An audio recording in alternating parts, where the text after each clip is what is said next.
This is Carter Williams and Michael Keim with iSelect, and we've decided to host an online webinar on a regular basis. We invest in startups, and many of our startups are dealing with the challenge of COVID. And we're learning that they're all picking up special tips and tricks about how to address COVID, whether it's PPP or running a biolab and how they get their facility, get their operations going, or their critical infrastructure and how they're operating, or customers that are disappearing. And so we thought it would be useful to bring those stories forward to the benefit of everybody in the entrepreneurial community. You know, being innovative in this moment is important to getting back to work and being safe with our employees and safe with our customers. Mike had raised in a conversation, his wife runs an auction house, and Mike and I were in a conversation that sort of spurred the idea of this webinar. Mike, you want to introduce yourself and tell us a little bit about what your wife is doing in the auction house?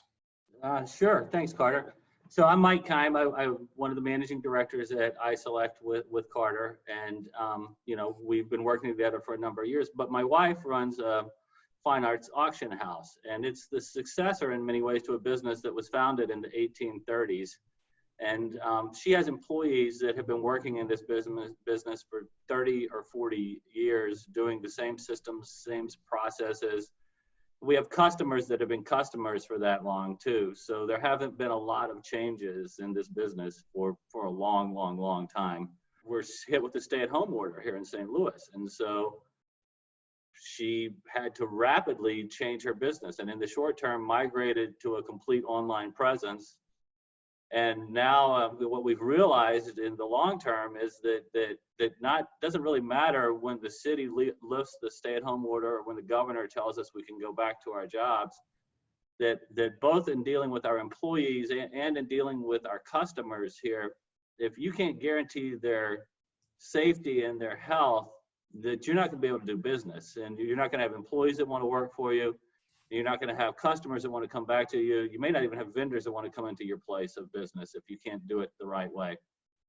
So this business that has been operating for a long time with the same systems and processes has been forced to rapidly evolve, both in the immediate term and in the long term. And so we've started, you know, testing some new potential ways of operating with some of our customers. And it's what we've noticed is that everyone's willing to accept change right now. And, you know, in the past, had we needed to go make changes, you know, our employees would have objected and our customers would have objected. But right now, there seems to be a willingness and a recognition that businesses need to evolve very quickly. So it's forcing us to think creatively and her to think very creatively about her business. And one thing we said, she was talking to me the other night, she said, if I just had someone to talk to that was going through the same thing, because every auction house is going through this right now, then I think I could deal with this better, and I could have new ideas, people to bounce ideas off of, to test whether I'm crazy or whether it might work. And I think we're entering that type of rapid evolution of businesses across the board right now. And that the more that we as investors and as entrepreneurs ourselves can create forums and opportunities and networks where we can connect the people who are facing these same decisions together, I think it's going to benefit all of us then. And so that was the genesis of this conversation, Carter. Yeah, so it inspired me in terms of the fact that not only is she trying to figure out how to deal with the challenges in front of her, but how can she turn that on and learn from others at the same time? And so you brought up, the first instance you brought up with me was the case of you're actually moving more to online. You always did online auctions, correct? We did. We did online. We had online as an option, but it was not the dominant part of the business or where the dominant amount of bids came from. But we have seen we just did our first completely online sale. It was an estate auction, and it was our best estate auction in the past 3 years. We had typically we would have 25 to 30, on a really good day, 50 people online bidding and watching the auction. We went over 300 people at different points of this auction. So it showed us that people are moving to new business models, that they're accepting of them, and that if you identify like where your customers are or how you can operate in this environment, you can continue to operate, but you have to be prepared to completely change what you did in the past. So how did you get that many people online? You just send them out on a mailing list, or what was different there? It was a ton of online engagement with people. Right now, I think in this environment, people are in front of their computers a lot. So I don't know how long that will persist but I think in the immediate term, there's the opportunity for some businesses who have the need to communicate with customers or other audiences to do it very effectively in an online way, if they get aggressive and they get out there and they start using it, because we're seeing distinctly more engagement there than we have in the past. So you always had online. A couple weeks ago, you were running this auction. You reached out to everybody and you thought that, oh, we're not going to have that many attendees. Let's run the auction and see what happens. Right. And then you had like 300 instead of 10. We had projected what we thought we would do in the sale, and we basically tripled that in the real result. I mean, we tripled our budgeted number. So walking into it, you didn't necessarily do anything different, but all of a sudden you're like, Shazam, there are all these people. Right. It was a learning experience, to say the least. So now going next, when you run your next auction, and it was successful, meaning that people were perfectly fine transacting, whatever your platform worked, but you had their attention. Yeah, so we saw that we have an audience there, so we said, let's scrap because now we had property in the building that we could sell. So we were able to do that auction, but we can't bring property in now because we can't have deliveries to our space. So we said, well, what's the next auction that we can do? And we started talking to local artists, and we realized that all the art fairs around the country have been canceled. So we went online yesterday with a live online art fair for local artists, where we set it up so that the property doesn't even come into our building. We're just basically the transacting platform where we advertise, market, we collect the proceeds, we deliver them to the artist, and the artists then deliver the goods to the purchaser. So we're not touching anything now. And we put a buy it now button on there so that people could support local artists. And we went up last night and we've already sold 2 pieces of art this morning on it.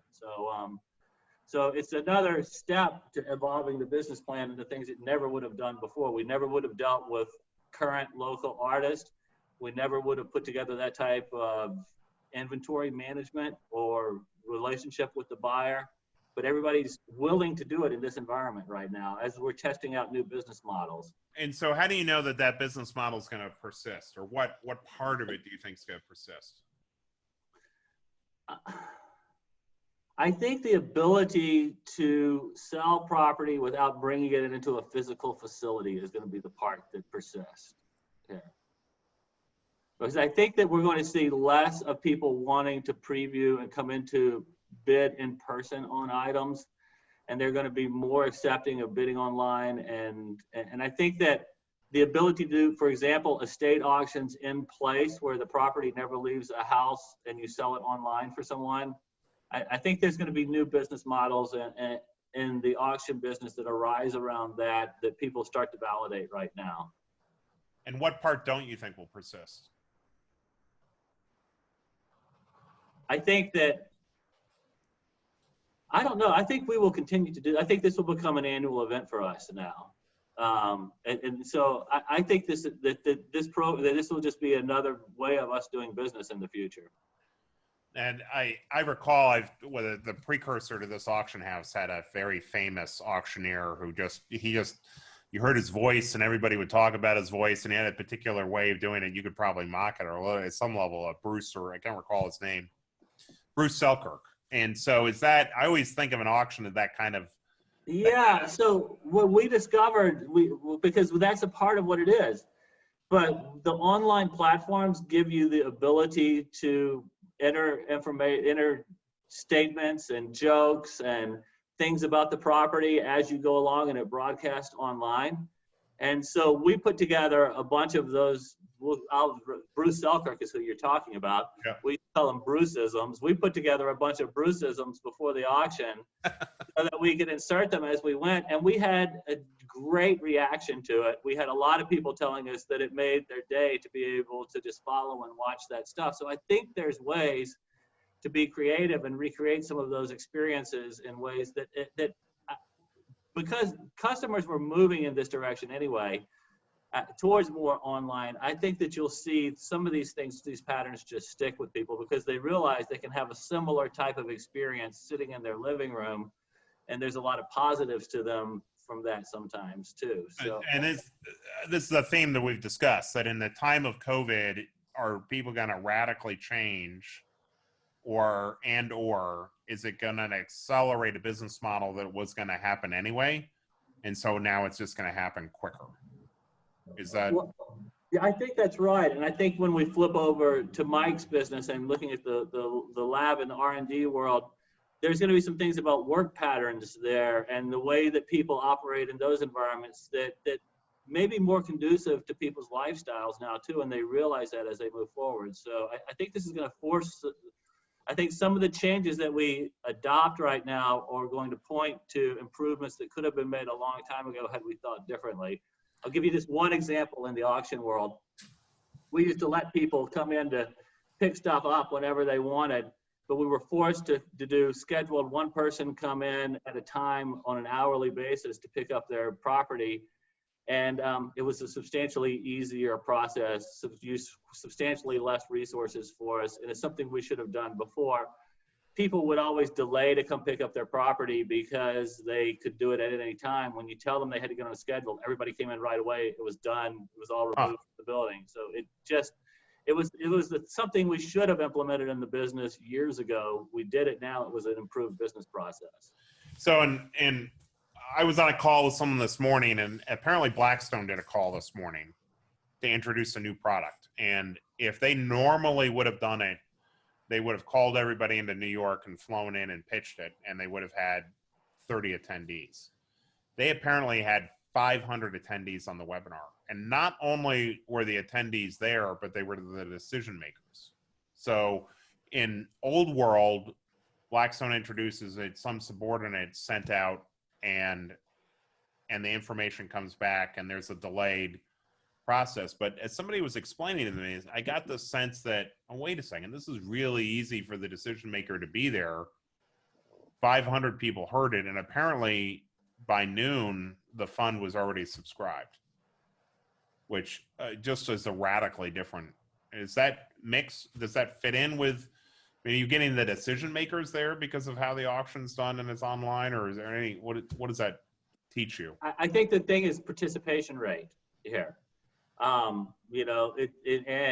so we had broader participation across more geographical area when we were pushing people online than we would for a typical auction. I think that's what you're seeing there too. It's just the people are realizing the convenience of being able to do things from their home in some instances. And in a lot of ways, these have created inconveniences, but in some ways, some of the things we used to do there are becoming more convenient because of it. And are you getting better dynamics on the auction price? Are you getting more margin?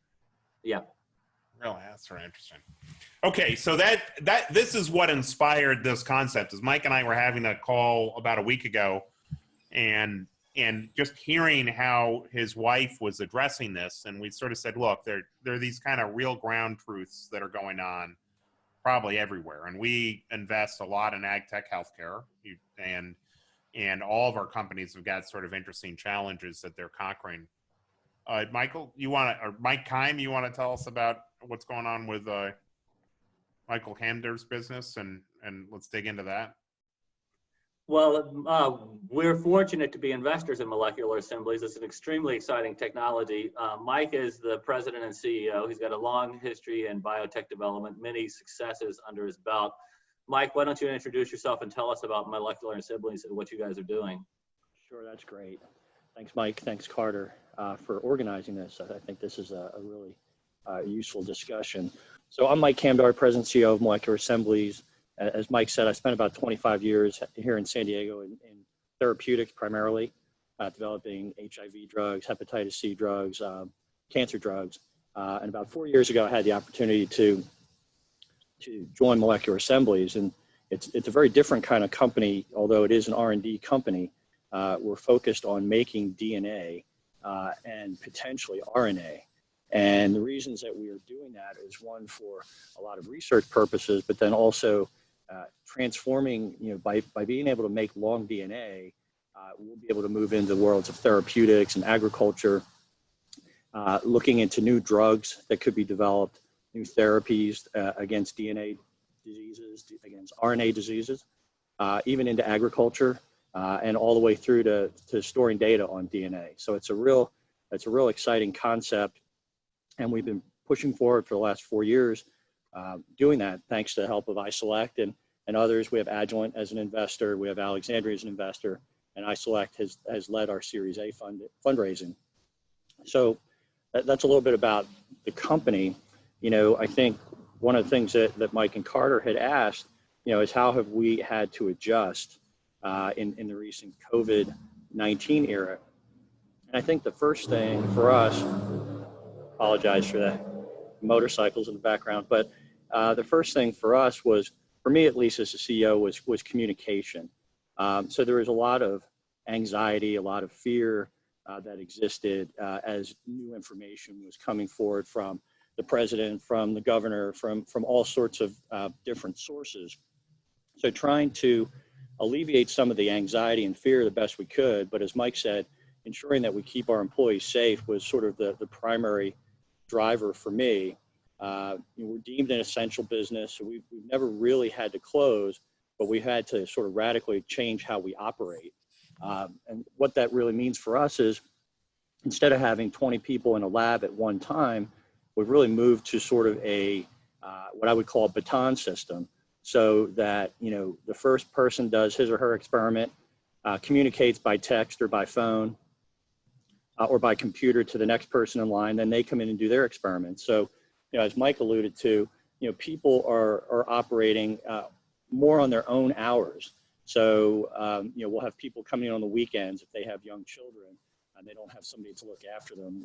And we've been able to be effective and efficient in doing this. I mean, we're not working from a productivity standpoint, at 100%, the way we would if everybody was sort of in the lab, but we haven't really dropped off a whole lot. I think we're being more efficient, we're communicating better, and everybody had buy-in. So back when all of this started to really reach a critical juncture, I pulled the team together, over lunch. We had some pizza and said, okay, how's everybody feeling? We do that every Friday. And finally we got to a Friday a few weeks back that people said, look, we don't want to continue coming in on a regular basis. We'd like to try something different. And so my CSO and I spent some time with my board members. And the idea was really to try and keep things going. And in a sense, we became more efficient. So people can do data analysis at home. They don't have to sit in an office side by side to do that. People can communicate the data that they've generated. We have a lot of automated equipment, so we can set up experiments to run. You can leave, go home, do whatever else you want to do in terms of analysis, and come back several hours later, and your data is there for you. So, it's really kind of opened our eyes to being a little bit more effective and efficient in terms of how we operate. Is that like a new model of productivity for you, that you would say, once we get back to the normal world, is this the new normal? I think it's an interesting evolution, Carter. I think that, historically, I think folks have said, okay, we work from 8 to 5, and that's just been sort of ingrained in all of us. I think as time has gone on, people become more flexible. And I've always had the feeling with my folks and all the different companies I've been part of, that people want to work, they want to get the data, get their piece of the pie done. And in doing so, you become more flexible, and you say, okay, well, if you need to take an hour to, take your child to the doctor, or you have a doctor's appointment, you don't need to, calculate every hour that you're in and out of the office. So there's a trust that's built there. And I think what this has shown us is that you can be even more efficient, and it's a 24-hour day. It's not really that 8-hour day. So if somebody's, in a better spot to do chemistry from, 5 in the evening till 8 in the evening, that's fine. As long as the work gets done and everybody stays connected and communicating, it does offer more possibilities, especially with people that, maybe their schedules aren't as flexible, or in this situation, we have a couple of employees that have young children and they don't have school and they don't have daycare. So, for them to be able to come in at night or on the weekend or when they have some coverage, eases their anxiety and also makes them more efficient for us. And then can you measure objectively that things are working well, or it's just sort of like, hey, we're under this mode right now and everybody feels responsibility to do the right thing. But once we're out of this mode, will I be able to keep people focused? I mean, how do you calculate that as CEO that makes sure that you're progressing? Well, I mean, I look at, we have core milestones that we're trying to achieve, on a weekly, quarterly, monthly basis all the way throughout the year. So as long as we're marching towards those milestones, that's really an effective measurement. I do think we'll operate differently. I mean, I think we're learning to be more efficient. We're doing a lot more, Zoom calls and conference calls, and and right now the nicety is everybody's available. So on a completely different sort of, you brought up the Blackstone call this morning. We have other CEOs and other potential partners that are available. They're not traveling. They're not, I can't talk to you till a week from Monday. You can pretty much get on a phone call or a Zoom call with about anybody pretty effectively and pretty efficiently. So I think it's opening, not just for molecular assemblies, but a broader group saying, do I need to be on a plane all the time? Do I need to do this face-to-face, or is what we're doing right now essentially is face-to-face? So I do think we're going to walk away and do some things differently as we go forward. Have you had any challenges that you really haven't been able to overcome yet? Well, we filed for the the PPP and did not get through the first time around. I think there were some loopholes in the system that allowed restaurant chains and others to take big whopping sums of money. But we are prepared for this next stimulus package. So I think there's been when you look at challenges, I think really trying to understand effectively some of the other facets of business, not just R&D. So for instance, I've spent a lot of time on the phone with our HR people and with our legal folks to try and understand, what are our obligations to our employees? How can we effectively make sure they stay safe and healthy? And how can we, I think there's a knee-jerk reaction that hit a lot of companies saying, well, we're just going to furlough people.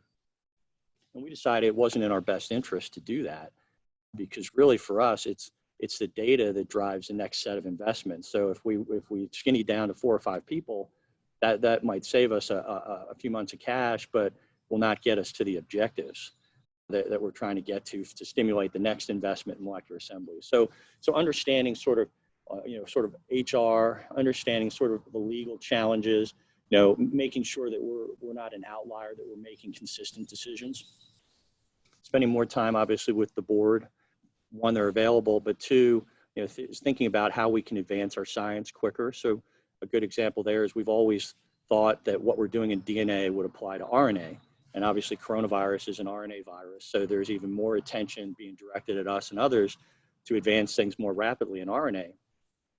So we brought in a new board member who we had earmarked a while back, Todd Peterson. And Todd was at Synthetic Genomics and at Life Technology. So vast experience, but also a lot of RNA experience, RNA vaccines, RNA development work. So right before this, we stopped meeting in person. I think our last big meeting, we spent a half a day with our whole R&D team and Todd, and we went through sort of where our technology applies to RNA.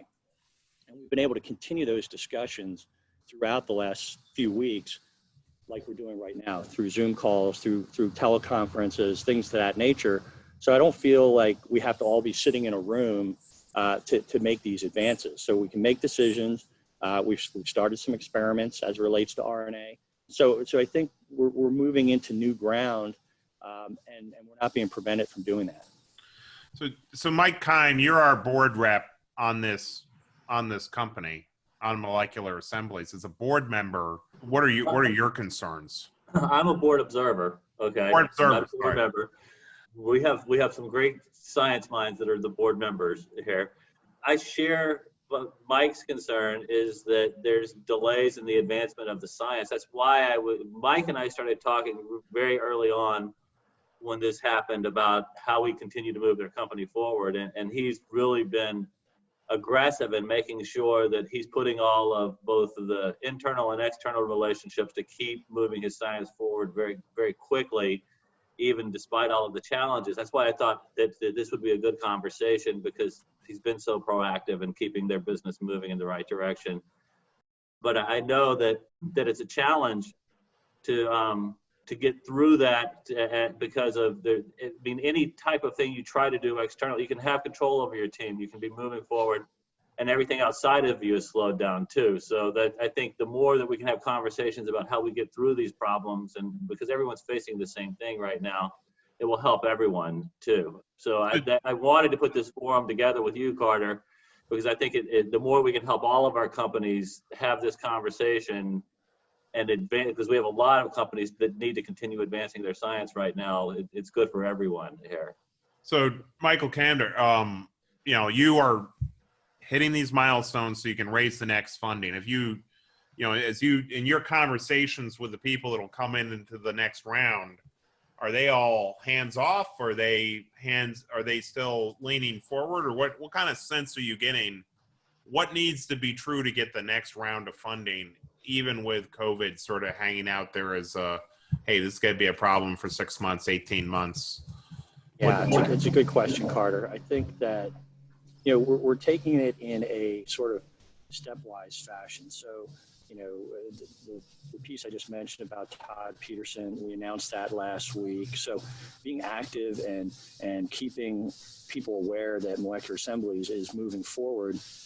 We're actually working on, with some of the freer time, we're working on a partnership that we're likely to announce in the next few weeks that will be a significant partnership in terms of accelerating molecular assemblies, but also, will come likely with some additional equity investment. So we're starting to build in more strategic partners. And as we advance the science, then working with iSelect and some others that we've already spent time with, we envision in the coming months that we'll be able to execute a financing. I think to the second part of your question, right now it's mixed. Where my sense is, at least, I think there are companies like iSelect and others that are very, very active. There's deal flow throughout the world. I think in the U.S., for a while, people were really sort of, between social distancing and, working from home and kind of getting acquainted from working at home. Not everybody is accustomed to doing that. There's definitely a slowdown in terms of, discussions on investment. But, as we see, as the weeks go on, there's more and more funds that are being raised. There's more and more funds. I think Venrock just announced a new fund that started this morning.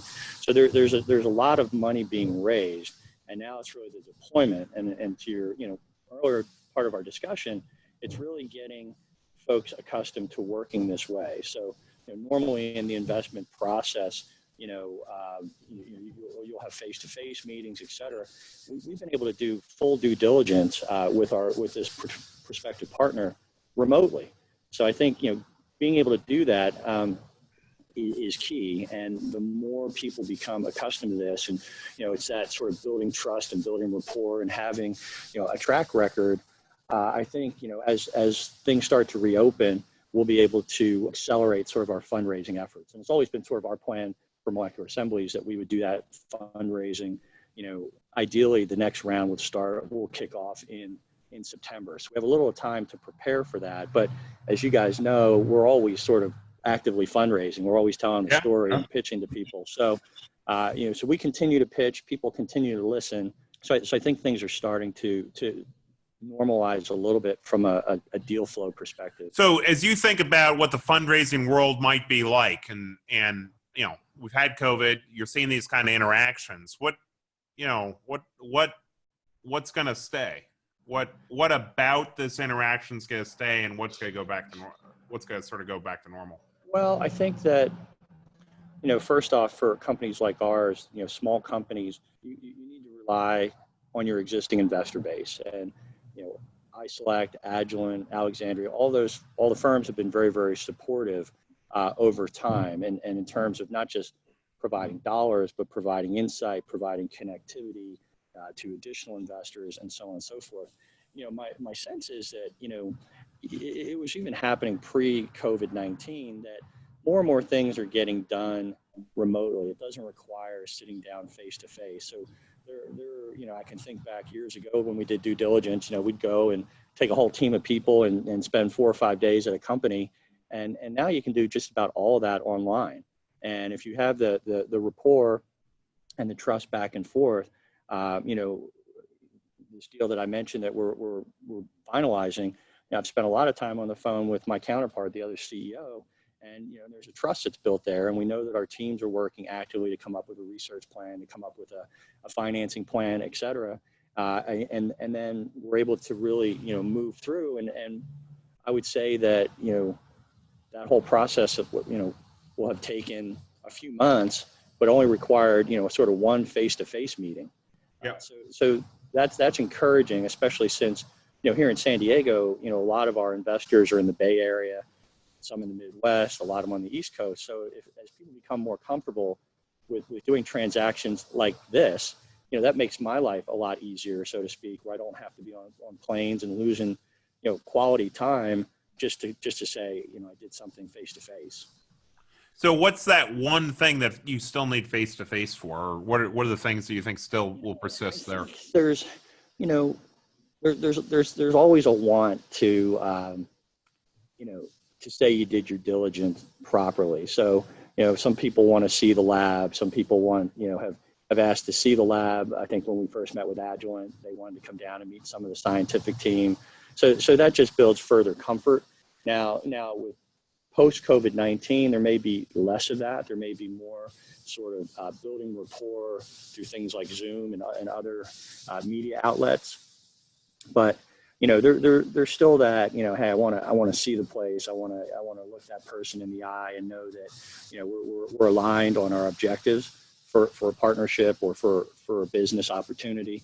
So that may dwindle some given as people start to move back into a reopened environment. I think what I'm seeing or what I'm feeling is there's more and more comfort in interacting this way. So you think about board meetings. Well, we would always do live board meetings. I mean, even we'd have board members fly in to do board meetings, and when they could. Now we've done our last 2 board meetings remotely, and I don't really sense the need to have people fly from all over the country just to say they were at an in-person board meeting. So those kinds of things. One of the things Mike and I were talking about, Carter, is that I think Mike believes, and I believe, that this strategic relationship that Mike is working on is actually been advanced more quickly because of this environment, because of the accessibility of the people at the larger companies who are typically traveling, visiting sites. They're more accessible and they're easier. And this could be, and I want to let Mike talk about that, but it could be good advice to a lot of our other companies that have been trying to build strategic relationships, that this may be the time to focus on some of those too. Is that kind of your experience, Mike? Yeah, absolutely, Mike. I mean, I think, once you got, for our folks, once you got past sort of the anxiety, the fear, and understanding that, this is going to be a different environment, I mean, we've been working hard, and the nicety is, as I mentioned earlier, is people are available. So it's our CSO can talk to the other company's CSO pretty much any time, day or night. And so this transaction is definitely moving at a greater rate than it would if we were in a normal environment, because it would just take longer to assemble board members, longer to, get face-to-face, get on people's calendars. So I think things are definitely happening quicker, and we didn't want to, we wanted to take advantage of that, best we could. So would you recommend that other startups be more bold in their outreach now? Yeah, I mean, I think, I think it's a good time because, you have people's attention, and you have the ability to do calls like this and assemble, a large group of people, and you're getting focused time. And so, it's sort of like, there may be other businesses that have to stop for health reasons and safety reasons. But, for biotechnology, this is a time to really try and accelerate your interactions, your connections, your relationships with investors, your board, because there is that ability to do so. What have we learned? We've learned that you have to basically deconstruct your business and build it back up right now. And you have to do it with focus on your customers, if you have customers, and your employees. But in doing that, you can find better ways to do business than what you did in the past. And when you find those, you need to plan to make those things persist and stick with you over time. So it's a time to innovate. I've thought many times, Carter, that there's a lot of uncertainty in the world right now, and that's the world that all of us entrepreneurs live in daily. And this is the time for us to step up and use the skills that we've learned having to deal with this every day of our lives before COVID-19 and help everybody find their way out of this. Because by innovating, by finding new business plans, new processes, we can get our economy rolling again. We can continue to move forward. And I think it's pervasive, this need right now. I'm going to try to bring in someone live. Hold on a second. We have a couple questions here from Randy Wolf. And Randy, you're unmuted if you want to speak. Randy asked, what have been the most significant management challenges in meeting business goals? And what was the biggest operational surprise you discovered in working in this new environment? Do you want to take that, Mike? Sure. So I think what we've found out is there are ways to be more efficient. So when you're looking back and we thought we were efficient, there are other ways to be efficient. There's just not one answer. So I think we've figured out ways to be efficient, in a time of severe crisis. And what I hope to do is, when we're in a less severe crisis mode, be able to maintain some of those learned efficiencies so that we can really become more effective and overall, advance to our milestones in a better way. Not necessarily, the right way or the wrong way, but in a better way. And that, is key. I think the other part of the question, if I understood, from a management challenge standpoint, I mean, we're a management team of two, myself and my CSO. So we've spent, a lot of hours on the phone, kind of, soul searching as well as really just communicating to say, okay, what's the best plan of action? And it may not always be the same plan of action day one to day two, as things are evolving and changing. So we've had to have those hard conversations of, do we shrink the company to survive? Do we furlough people? Do we, what about, let's drill in on, hold on, let's drill on that. Let's get real specific. We could have a vaccine in 6 months. We could have a vaccine in 18 months. We could be locked down for 2 months. We could be locked down for 8 months. You've got to make the decision as to whether you furlough people or not. And you've got a lot of uncertainty. And at that moment in time, there was probably a point where you're like, oh my God, I don't know what to do. And then there's a point in time where you say, I now know what to do. What was that? What was that moment in time where you switched, and what caused you to switch your thinking? Well, I mean, I think first there was sort of a groundswell in the world, and particularly in the U.S., of sort of furloughing employees, and you saw lots of companies in lots of different industries doing it. So, you had to, first of all, understand it. What are the ramifications? What are the implications? How do you do it? But the moment for me, Carter, was, we had a number of conversations with my chairman as well as with investors, Mike Keim. And, the reality was that for us, if we furloughed people, we would save a little bit of money, but not enough money to really make a difference. We're not big enough for that to be useful sort of tool, if you will, for us. And the key for molecular assemblies to get to that next level of investment is advancing the data. So we came to that conclusion over a few few long conversations, and just, you know, and I decided that we're not going to furlough people. There are little things in that. I mean, that's a broad statement, but, you know, a majority of our folks have been coming in fairly routinely, as we said, on a baton basis. But, you know, we have, you know, one or two people that have young children at home, and we see them less.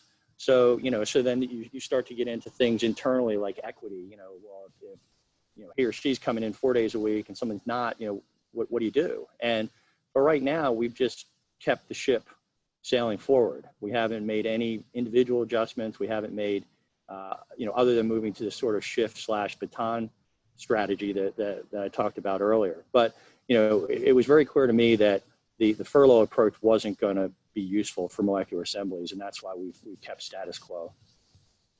And has there been anything in terms of challenges that's just been like, I cannot sleep? It's, you know, 1 o'clock in the morning, still can't get to sleep, 2 o'clock. What information did you grab hold of, or who did you go out to get counsel from to break you from the, my God, this pressure is on me. Now I got to make a decision. And, you know, how did you get through that? Yeah, I mean, I've had a number of conversations with Mike Keim, a number of conversations with some of our investors. So, you know, there's the, you know, when you're in this position where I sit, there's the today, and what are we doing today as it relates to some of the questions you've asked and some of the things we've discussed. But my job also is to be thinking, you know, 6 months ahead, and, you know, what's that world going to look like? Because companies like ours only have so much capital at the moment. So, you know, we need to continue advancing our business, and, you know, get a sense for, you know, when everything's sort of stopped, you know, when are things going to start back? And I can recall a conversation I had with Mike Keim a few weeks ago, you know, and I think, you know, in a very simplistic way, you know, China shut down from January to March, and in the US, it really started in March. So, you know, Mike gave me great comfort in saying, because we do have some investment from Asia, that iSelect was doing deals, you know, in March, transacting on deals out of Asia, so that there was some sense of normalcy coming back, you know, and that was comforting from the standpoint of the idea that there are deals getting done. You know, at some point when things are quiet, you don't really know what's going on around the world. I know what's going on in my neighborhood, but I don't really know what's going on around the world as it relates to the business pieces that affect molecular assemblies. So just hearing that information was helpful to say, okay, you know, the ship, keep driving the ship, you know, move it forward. And, you know, and also in talking to some of our investors, knowing that there's additional, you know, equity dollars that will come, you know, also, you know, helps you get back to sleep when you wake up at 1 a.m. thinking about those things. And why are you now stronger as a leader or a company because of COVID? Well, you know, I think crisis, and obviously this is a much broader scale than things we've seen, but it brings people together, and, you know, it's sort of like the tough get going. And so I think we've definitely enhanced our communication within molecular assemblies. There's clearly a spirit from the team, you know, up and down the chain that want to see this company succeed, that want to see things advance. I know everybody, you know, being 20 people, everybody has a vital role. So I think that's been sort of our rallying cry. And, you know, as you suggested, sometimes, you know, you do wake up at 1 a.m. going, okay, what about this? What about that? But I think everybody is doing their share and then some. And we even have, you know, a couple of people that are remote. So my CSO lives in the Bay Area. So he hasn't been able to come down on a frequent basis at all. He's been there. We have a project manager who's in Boulder. So we were working in a sort of a efficient communication way, but I think this has forced us to do even a better job, you know, of connecting with one another. And those are some of the things we'll take forward. Mike, thanks a lot. I know that you've got a lot on your plate right now, but we really appreciate you taking an hour to sit down like this. Follow-up questions for Mike or wants to be introduced directly to him so you can continue a conversation. We're happy to do that for anybody else who's on too. So just email Carter or me. We'll be happy to make those introductions. But we really appreciate your time today. Yes, thank you. All right. Thank you both for organizing this. This was great. And so the intention here going forward is we want to draw on people onto this conversation that are facing significant challenges and getting stronger as a result of COVID to be able to both move forward with their business, be sensitive to the environment that a lot of people are under stress. As we think about getting the country going again, it's really entrepreneurs that are going to take massive challenges and see a quicker pathway through. That's what entrepreneurs have always done. It's what we need most right now. And so the intention of this conversation and the future ones is in the area of how do we drive that, illuminate it, and let other people build on top of Molecular Assembly's experience here, and then Molecular Assembly can benefit from what they're seeing in the others that come forward. So thank you, everybody, for your time. Thanks for getting on the call.